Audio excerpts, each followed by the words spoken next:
Welcome back to the Armchair Coaching Podcast. We are finally back for another program profile, and today we'll be talking Texas A&M. Not my favorite subject, but let's introduce the coaches. And Coach Bennett, please introduce yourself. Hey, I'm Mathew Bennett. I'm the co-offensive coordinator and offensive line coach at Clinton High School in Clinton, South Carolina. I'm glad to be back. Glad to be talking about Texas A&M, who, despite everything Coach Sheffer is going to say for the next 45 minutes to an hour, has become the football program in the state of Texas. And I don't have any YouTube or Parlor account or anything like Bandstra does, but if you want to talk some football, Coach Bennett 32 on Twitter. That's Coach Bennett 32 on Twitter. I'm also will be on Coach Banstra's YouTube page next week. Check that out. And if I ever get really good at coaching Buck Sweet, maybe he'll have me on one of his podcasts. I look forward to watching that video, though. Coach Bandstra, can you welcome yourself in? I'm Coach Bandstra. My bio at this point just gets longer and longer as much as Bennett wants to make fun of me. Let's see. Special teams coordinator and wide receivers coach at Fairborn High School and just outside Dayton, Ohio. I run a YouTube channel called Coach Bandstra, or you can look up Nick Bandstra, Nicholas Bandstra. I am one of the co-hosts of the Gap Down Backer podcast for Wing T Offense. I am also going to be the host of a to-be-announced special teams podcast in the next week or so, which I need to figure out because I actually have my first guest Thursday, so I need to figure out what the actual name of it is. That would be useful. And then, unlike Coach Bennett, I have a normal hairline. So, all yours, Coach. All I'm going to say is it's a good thing I put the chat back on this time. And saying that Texas A&M is the program in Texas probably isn't saying all that much at the moment. Are they, though? I thought that was like North Texas or like SMU or somebody at this point. Like Baylor? I mean, UT. I know UTSA is doing good this year. UTEP's got like 3 wins. UTSA sent their defensive coordinator home on administrative leave today. Minor details. Have they announced minor setback? Yeah. Did they say why? Because I read the article. It didn't say what the administrative thing was. If you read the article, you went further than I did. I just know it's Tyrone Nix, and they got sent home. I don't know why. Yeah, I didn't look at it either. So, oh well. I'm sure it's good. I'm sure it's. All right. A couple of Texas A&M stats. Obviously, the head coach is Jimbo Fisher. Texas A&M all-time win-loss record is 751 wins, 487 losses, and 48 ties with a overall percentage of .603, which is better than average. Bowl record of 19-22, so they have a losing bowl record at a percentage of .463. 3 claimed national titles, one in 1919, 1927, and 1939. So haven't gotten anywhere close since. Conference titles, they have – hold on, I had a thing here. Conference championships, the Aggies have won 18 conference championships. The first 17 were with the Southwest Conference, and then in 1998, the first time they won it in the Big 12, and they haven't won one since. At least I don't think they have. They haven't. I like what you did there. You called it the first time, and then you were like, oh, wait a minute. That's a good little Texas dig at Texas A&M. All right. Well, obviously right now they're in the SEC, and they haven't won the SEC mainly because they can't get past Alabama, which I guess you're not really saying a whole lot about that. So a lot of teams can't get past Alabama either. So Jimbo Fisher came over after – did Kevin Sumlin get fired, or did he resign? He pretty much got fired. Yeah. I think he resigned because they really liked him. Okay. I don't know. And then either way, he was told to leave. Yeah. Pretty much I'm just looking at the Texas A&M records since 2001. So Mike Sumlin, Kevin Sumlin, good Lord. Kevin Sumlin in 2012, his first season was 11-2, and then went 9-4, 8-5, 8-5, 8-5, and then 7-5 before he got fired. 2017, that was the year that they were up against UCLA and let them come back and win it, right? Yeah, that was bad because they were. That was like the starting of him getting kicked out, right? Yeah. Well, he every year kind of just like he'd lose a couple close games, get blown out once or twice. Like they were usually like close to being, 10-2, but then they messed that up, and it didn't help that he started off his time there with Johnny Manziel and winning, and it kind of set the expectation probably higher than it should have been. If you compare to historical relevance, especially when you're the SEC.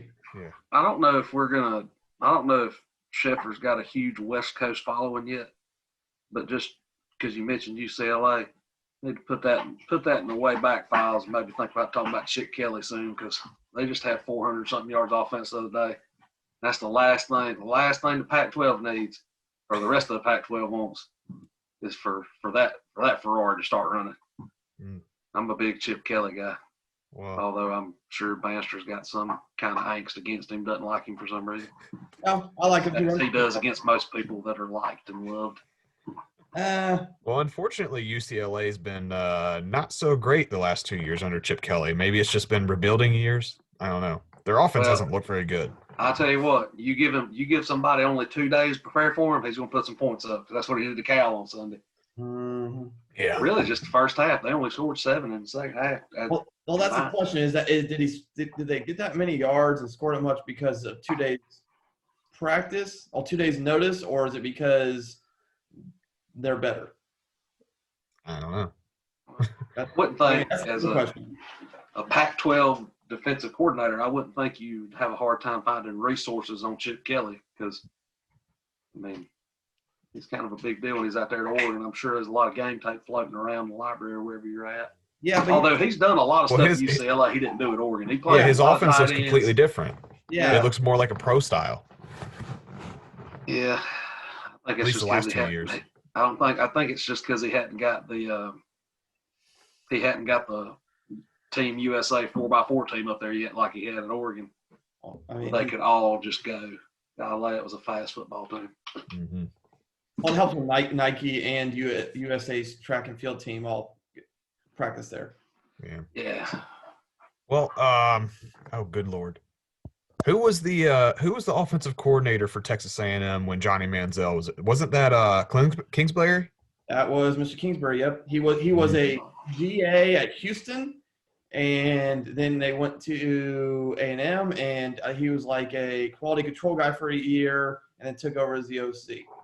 And he rode the coattails of that Manziel. Hey, they have one of the most dynamic offenses in the NFL right now. Like that's one of those things that I usually don't try to comment too much on from college to NFL, because I like Goff a couple years ago. I was like, why in the heck are they looking at Goff? He's not even that great. I was watching him at Cal, and I was like, why are they looking at this guy? And he turns out to be, well, one of the better quarterbacks in the NFL, not the best. And then they go from Kingsbury. He had less than a winning record at Texas Tech. They fired his butt, and then he goes to the NFL. It's like, what in the world is going on? Well, like ESPN had a big article on him like a week and a half ago about him being an offensive genius, and kind of like the players talking about how his mind's like a sponge and what he does. And neither one of you have ever lived in Texas, and I have, and Lubbock's not the easiest place to recruit to. I'm just going to state that. Like, it's not El Paso, but it's probably the second hardest place to recruit to in Texas. Like, it's just, there's nothing there. It's an interesting part of Texas. Compared to everywhere else. Now, are the academic requirements for Texas Tech more rigorous, or is it just because that Lubbock's kind of boring? They're like every other Big 12 school. I think Texas and probably Baylor are probably more rigorous. They're not Rice, but I think, yeah. I mean, it's not stopping them from recruiting like Northwestern. Gosh, what was I going to say? Oh, the other offensive coordinator that was under Kevin Sumlin was Noel Mazzoni. So a lot of you guys who are air raid guys, I know that Coach Mackey has had Noel Mazzoni on his channel a couple times, and I listened to him. But and the guy seems like a great guy, but to me, it's all just spread talk, and they talk about the passing game way too much. They really don't talk about the run game all that much, and I don't know. Maybe I'm just old school biased here, but I think you need to run the ball and pay attention to that too. Me and Bennett were talking about him the other day because I downloaded a bunch of Noel's. Oh, I found a bunch of Noel's stuff and downloaded a bunch of it. Noel's actually back with Sumlin at Arizona, yeah. So I mean, we'll see. I mean, and I'm sure he's really good with the X's and O's, but hey, offenses like that, they're sexy, but they didn't get them over 8-5 anytime they were at Texas A&M together. So I don't know. It's one of those things where it's like, is it the X's and O's that are a problem? Is it the Jimmies and Joes that are a problem? Is it the coaching staff? Is there something else?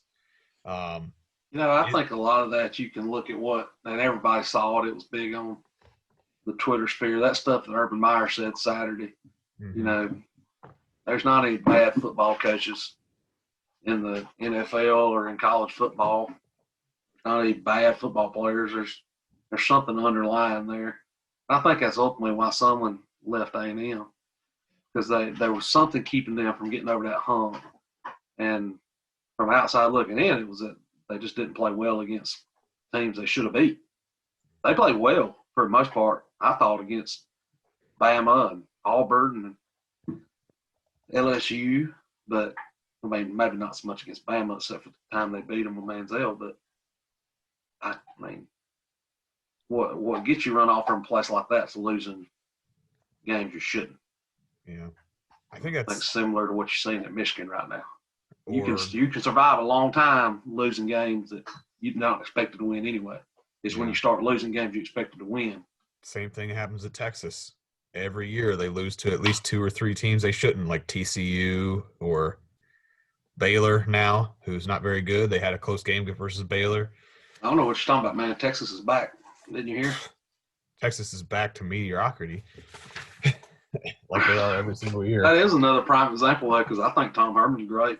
I think he's a great mind. Mm-hmm. I think Herb Hand's one of the best offensive line coaches out there. I think they've got a good staff. There's something there, and nobody knows what it is. If they ever hire somebody that figures out what it is, they'll rename something in the stadium after. But yeah, I don't know what's going on, but they just recently had that really highly ranked recruit, the quarterback who had committed to Texas.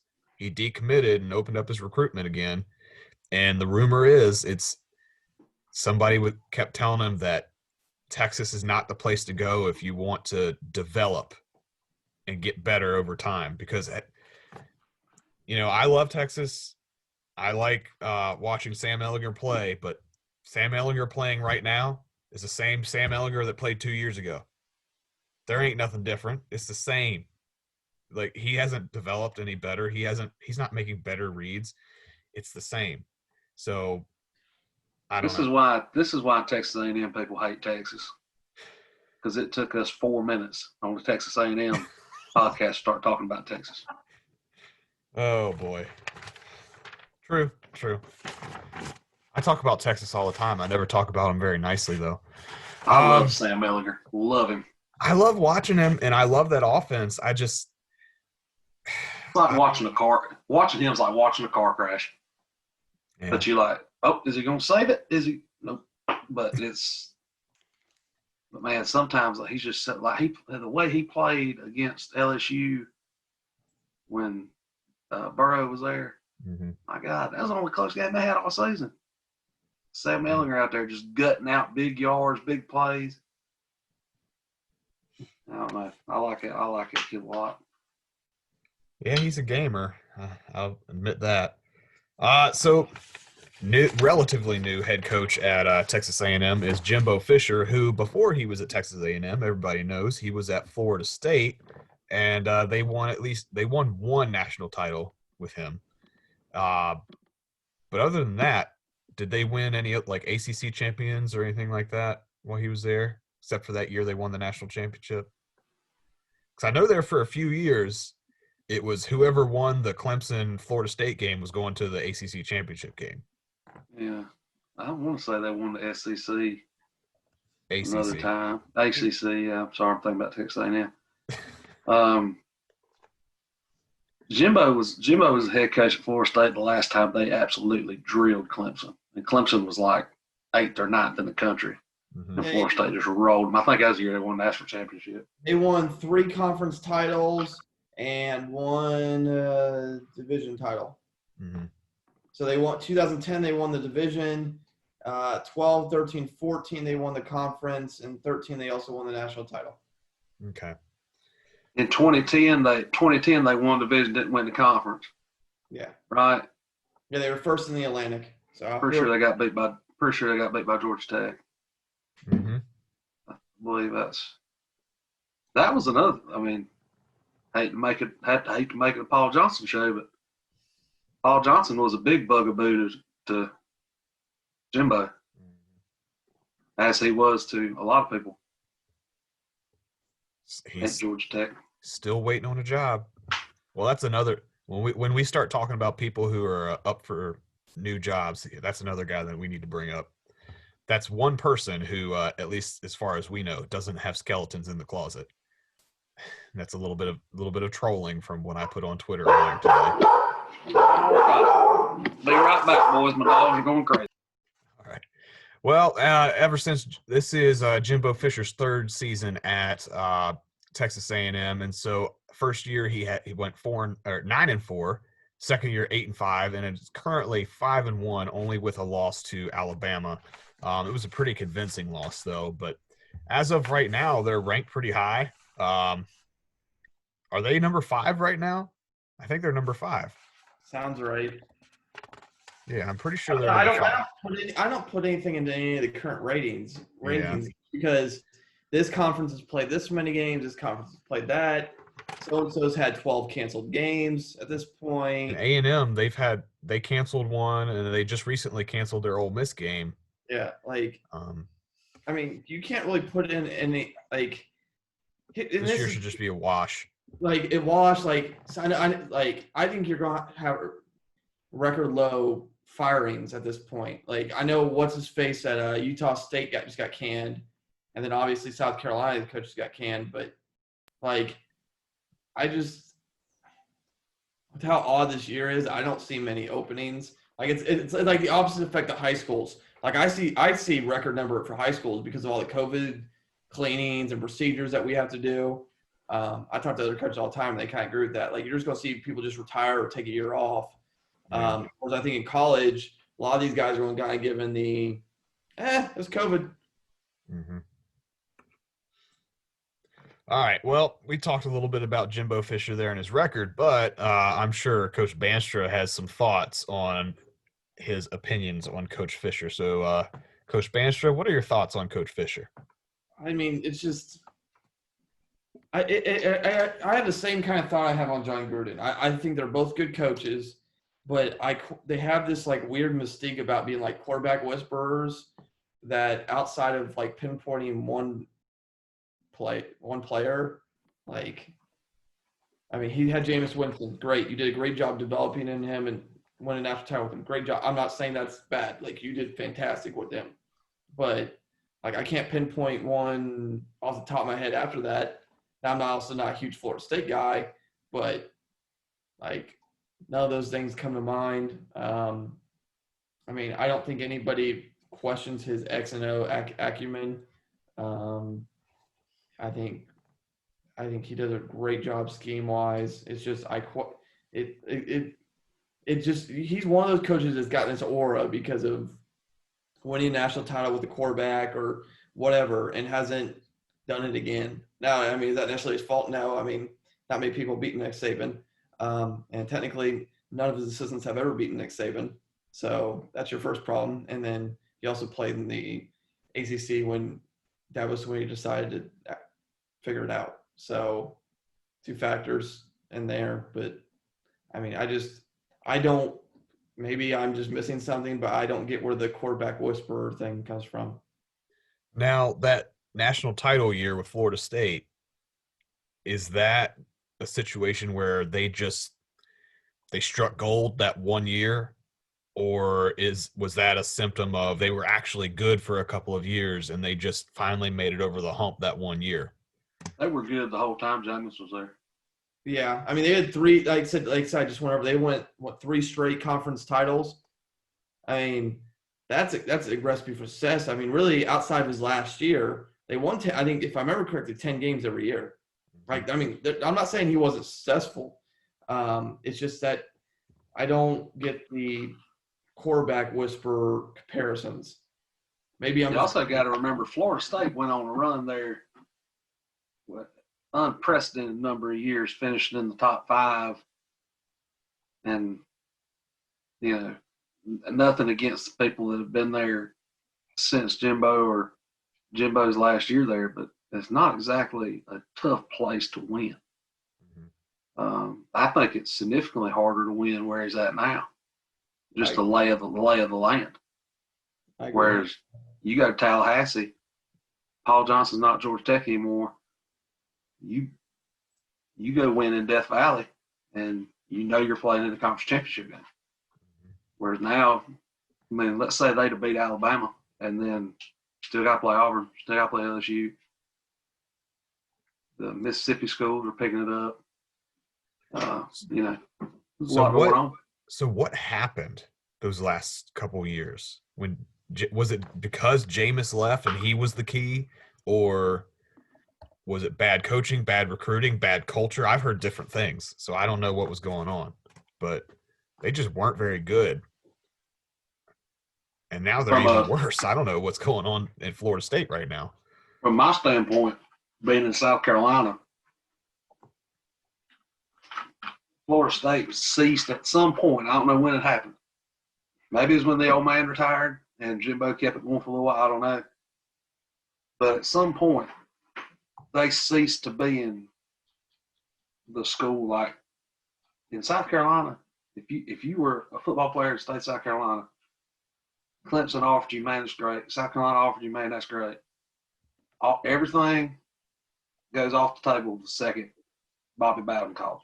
You know, he's kind of like the southern version of or the Florida version of Bear Bryant. Like when you got that phone call, that's when you knew, like, all right, now if I want to go to the NFL, I got to go to Florida State. Mm-hmm. I don't know when that, and they still put a lot of players in the league. My God, they're like Miami. They're always going to put players in the league. But at some point, it stopped being the destination for top recruits. I don't know. That's what Clemson now, right? So Clemson beat him out for that title. I mean, you said it. I did. I mean, it's pretty obvious, though. You know, Clemson can recruit nationwide and get whoever they want, kind of like Alabama. Alabama's the only recruiting threat they have. I know Georgia recruits well, and Ohio State recruits well, but who's after them? I mean, those are like the top 4 that I know of. You know, Yeah, Texas technically recruits, but I don't know. They haven't been doing much with it. I mean, Tennessee recruits phenomenally. Mm-hmm. And that's why. Are you developing your – I mean, that's always you hear Urban Meyer make that argument on TV all the time is like, yeah, these schools recruit well. Are they developing their kids? Mm-hmm. Like, and on top of developing, and we know this as high school coaches, like, are you developing them and making them are you trying to force a square peg in a round hole, or are you adapting your system to your kids, or are you just trying to recruit another kid to replace that kid? Because you got to be able to adapt your system, even at the college level. I mean, I understand all 3 were Heisman winning quarterbacks. I get that, but Lincoln Riley adapted every year. He changed his offense slightly to the quarterback he had. Now, I'm not all three of them are fantastic NFL quarterbacks, but like, I mean, you still adapt your system, even if it's slight tweaks. Like, we might have been guard tacker counter heavy this year. Next year, we might not run it as much. Stuff like that. Well, I mean, talking about developing recruits, I feel like at Texas A&M, Jimbo's been pretty decent at developing Kellen Mond. I mean, he got him as a young freshman, very impulsive, threw a lot of interceptions, didn't do all that well. And I think he's adapted his offense. They're doing a little bit more spread now than he used to at Florida State. And I think it helps Mond, but I think Mond is also getting better at making reads at quarterback, and which is why they seem to be picking people apart in the passing game at Texas A&M, except for Alabama, but not a whole lot of teams pick Alabama apart, except for Ole Miss. That was a pretty offensive explosive game there. But what was the next question I was going to ask? Well, the other thing is, if you want to recruit Texas, you better go spread. Like I mean, running I formation in Texas is not going to get you the recruits.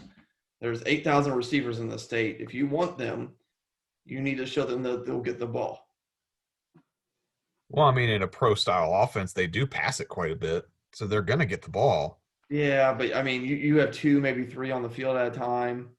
Like it's not cool because quarterback's under center. Blah, blah, blah. Yeah, right.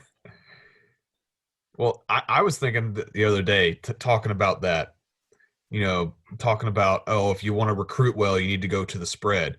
Well, what if you're not recruiting well? You're not getting you're already in the spread. You're not recruiting the kids that you want, the kids that you need to run the spread. Why not go to a different type of offense and recruit the kids that aren't getting recruited to your opponents? You know what I'm saying? Like, look at what Coastal Carolina's doing with their offensive line.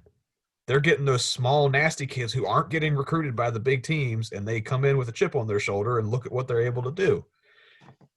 That was App State's model for a long time.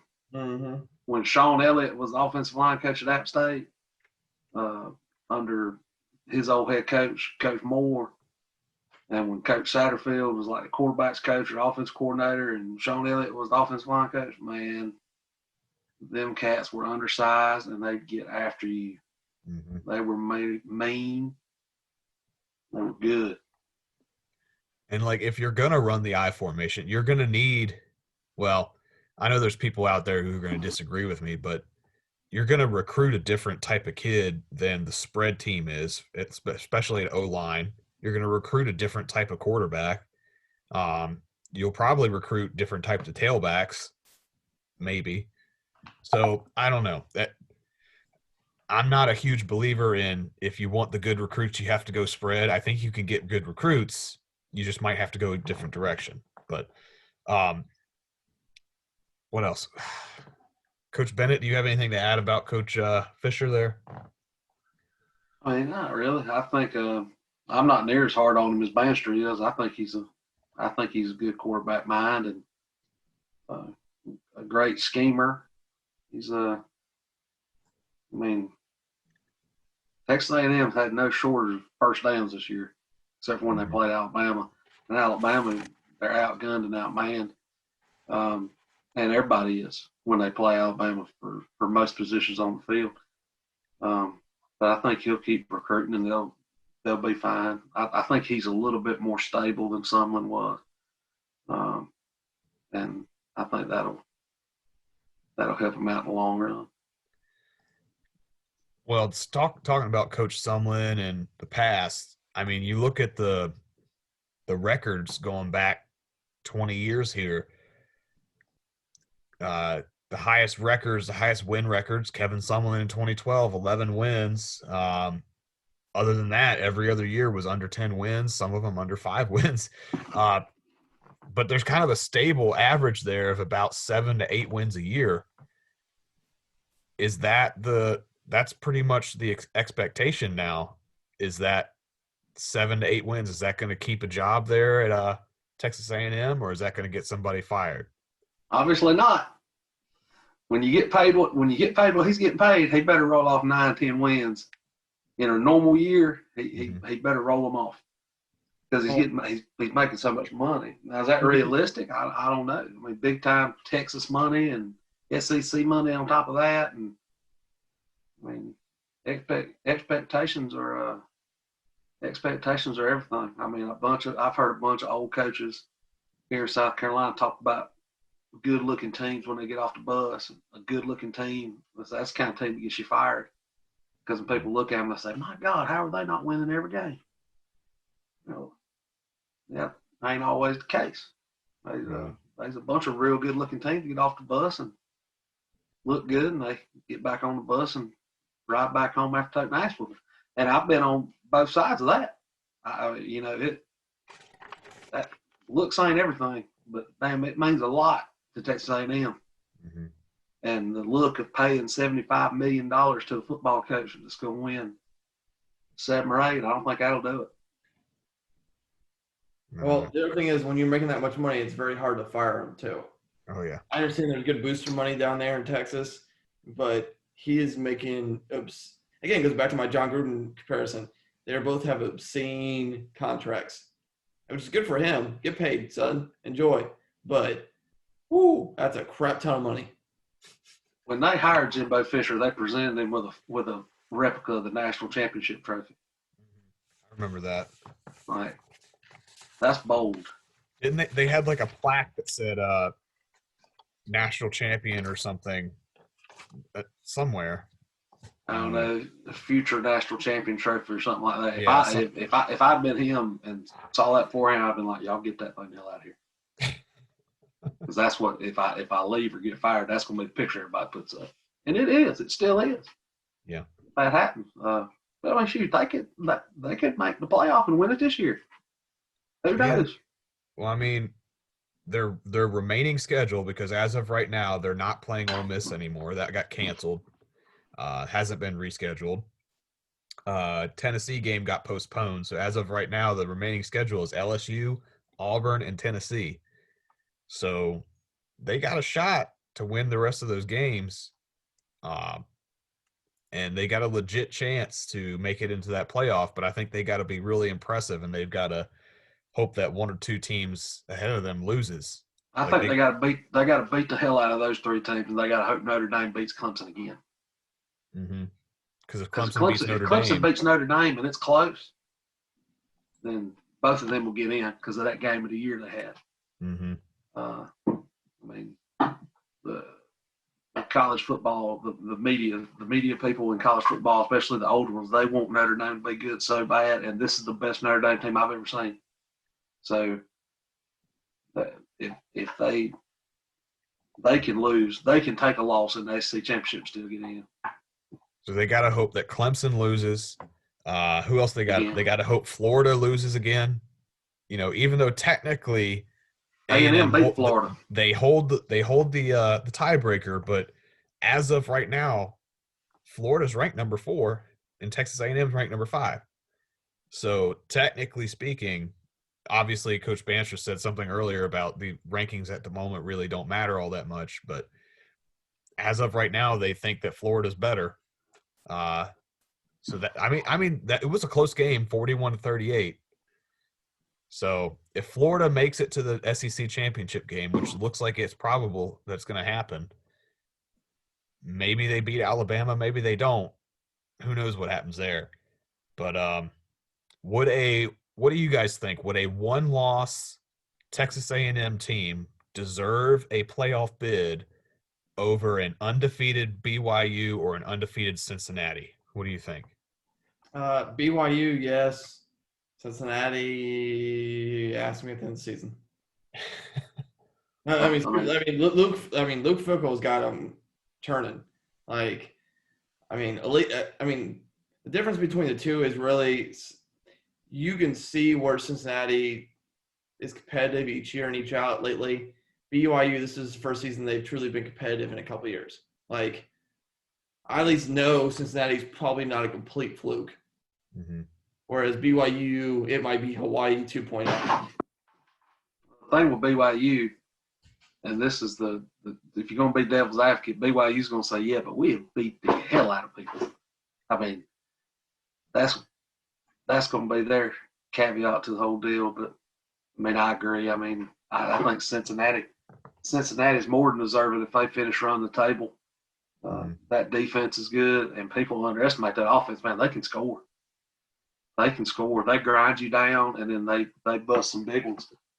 I think the biggest issue, and this is going to be the debate again this year, it's strength of schedule. Who have those teams beaten? BYU, as of right now, their best win is probably Boise State, right? And Boise's probably going to be decent, but they're still, Mountain West decent. They're not national relevance. That's their best win, but they didn't just beat Boise State. They dismantled them on the blue turf that they never lose on. I mean, and who's Cincinnati beaten? Well, they beat a pretty damn good 6-2 Army team. Well, Army didn't look that very good this last weekend, though. No, they did not. Versus Tulane, who lost to Navy, which if you think about Navy's able to beat Tulane, Army got beaten by them. So is Navy going to be able to beat Army? I don't know. I don't know if I believe in that whole transitive properties thing. It's the same. It's the same reason when Houston played Washington State, it was lower scoring than everybody thought it was. The Spider-Man gift. They stared at each other. They know Willie Fritz knows the option. Mm-hmm. And they had Navy dead to rights. Mm-hmm. They should be 2-0 against service academies. Tulane's had a really good year. They've had some tough breaks. Yeah. Tulane's 4 or 5 touchdowns away from being one of those teams we're talking about right now. Because should have beat Navy, hammered Army. I think every loss they got except for maybe one score game, and they've lost some damn heartbreakers. Mm-hmm. I think this is a year. Even though this season it's so different, it's a wash season. Honestly, there's going to be an asterisk next to whoever wins the national championship this year. There has to be, and I think this would have been a year to experiment with an 8-team playoff. I think unless Clemson wins, there will be an asterisk by the title. If Clemson wins, it's business as usual. We'll just keep rolling. Or Alabama. I mean. No, I put an asterisk by that one. They cheated somehow. I don't know, but I swear, it's weird how I'm going to turn this in a different direction, talking about the playoff. Maybe we'll have to have a conversation about this another time, but the whole reason, at least from my point of view and what they kept talking about, the whole reason that we're having a playoff is because of this. We said, the old system, BCS system, was keeping teams out of it that should have been in it, right? Should have had a shot. And it was supposed to help teams like a Boise State. It was supposed to help teams like back then a TCU, who were that close to making it but just didn't because of the computers. Those teams haven't gotten even close to sniffing the playoff. Not even close. It's worse than it used to be. Now it's like, well, how many SEC teams can we get into it? Like, seriously? It's not any better. Well, I had a very good book back when we had the BCS, and it was a long book by I forget who it was by, but it was like a media person, and it was an advocacy for a 16-team playoff. And it pretty much broke it down that every conference would have an automatic bid. And then you would have at-large for the other, I think it was like 7 or 8. I forget how many it was. Obviously, and then you'd put them by ranking. So like the Sun Belt would probably be the 16th seed every year, give or take. Like 15 and 16 would be like the MAC and the Sun Belt team every year. It is what it is. Okay, unless they have like a freakish team. But it advocated both from a financial standpoint and from an attendance standpoint and competitive balance standpoint how beneficial it would have. Because it also argued in there how much you could sell those media rights for to television. It also advocated for the end of bowl games, which have horrible attendance and most schools with money on anyways. But, I mean, that's how you fix that problem. I mean, a 14 playoff ain't gonna change anything. You should at least have 8. Yeah, we're just not going to get rid of the bowl system anytime soon. It's just not going to happen. Well, actually, if this year might be the year that kills it because they're slowly getting canceled one after another. People aren't going to want to travel.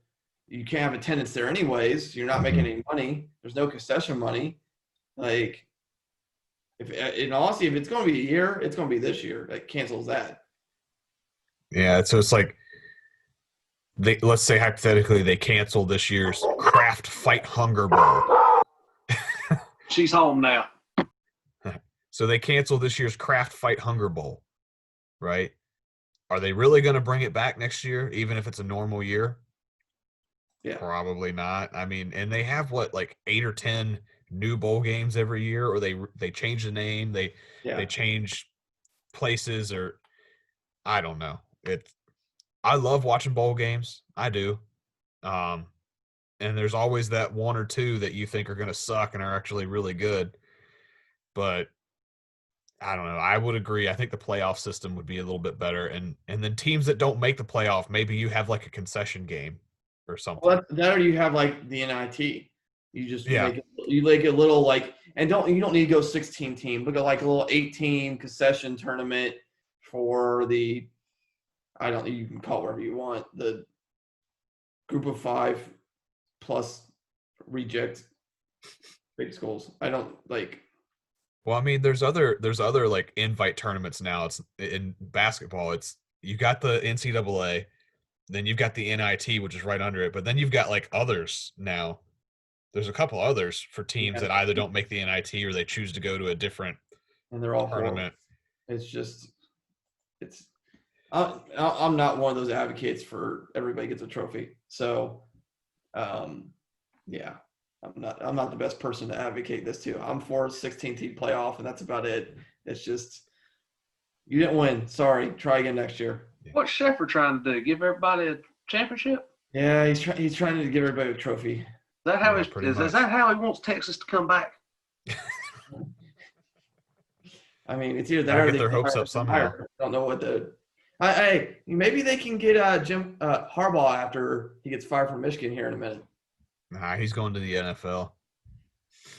He'll be the Jets head coach.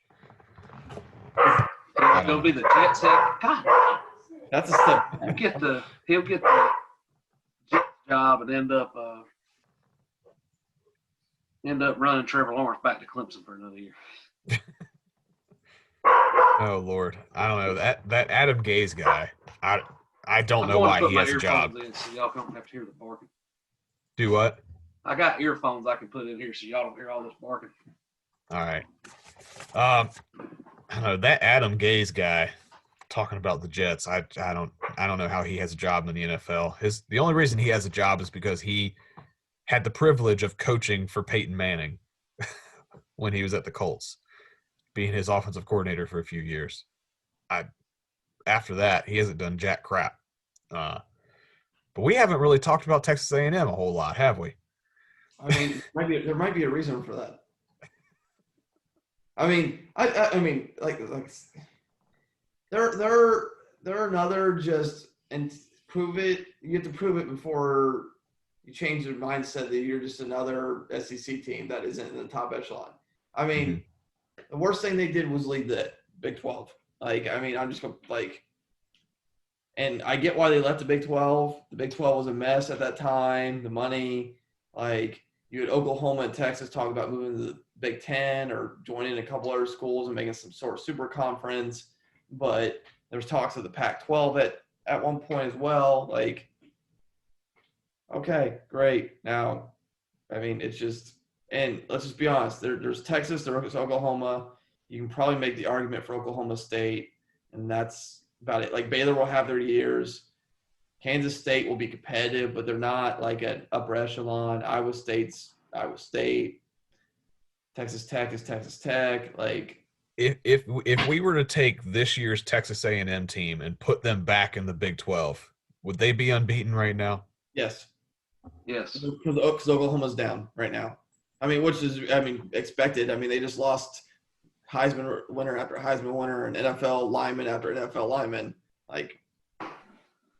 Okay. Texas A&M lines up 11 players on defense, so that by de facto they would be undefeated in the Big 12 Yeah, just they by have having 11 guys out there. I mean, they got that SEC style defense going on, so That don't mean as much as it has in the past, man. A lot of SEC teams are just scoring. Lane Kiffin, not Mike Leach, but Lane Kiffin changing the culture. That, or it's just all them defensive coordinators are opting out and not letting us know about it. Oh, all right. Well, since we've kind of let this conversation drift a little bit too much away from Texas A&M, we'll bring it back for a couple more minutes before we end it here. Texas A&M, if we were to give them a grade, so we kind of talked about this. It's been a while since we've done this one. Kind of talked about this, like A+, Alabama, Clemson, Ohio State. Like those are the A+ teams. I guess you could put Georgia there, but I would put them more of an A because they just haven't reached the upper echelon. Personally, I think I would give this year's Texas A&M team and probably a solid 94A. I wouldn't give them anything less than an A- because of the type of talent they have, the SEC type of talent they have there. They've got he's a senior, right? I'm pretty sure he's a junior or senior. He's either a redshirt junior or senior. I mean, I swear he's been there for quite a while. It does seem like he's been there since about 2004. I'd say they're in an A. I think they're going to be consistent, especially if Mond is there. Hopefully he's developing the quarterbacks underneath him. They seem to be bringing in decent recruiting classes. I don't hate Jimbo Fisher. I don't love him. I don't think they're ever going to win a national title there unless Alabama sucks really bad one year and they're decent that year. I would say A, and that's probably the pinnacle of what they're going to reach. And I'm not saying that because I'm a Texas fan and I hope they suck. I'm saying that because from a coaching standpoint, I can respect where they are. And I hope Texas never has to play them again. What do you guys think? I think it's a travesty, an absolute travesty. They don't play Texas every year on Thanksgiving.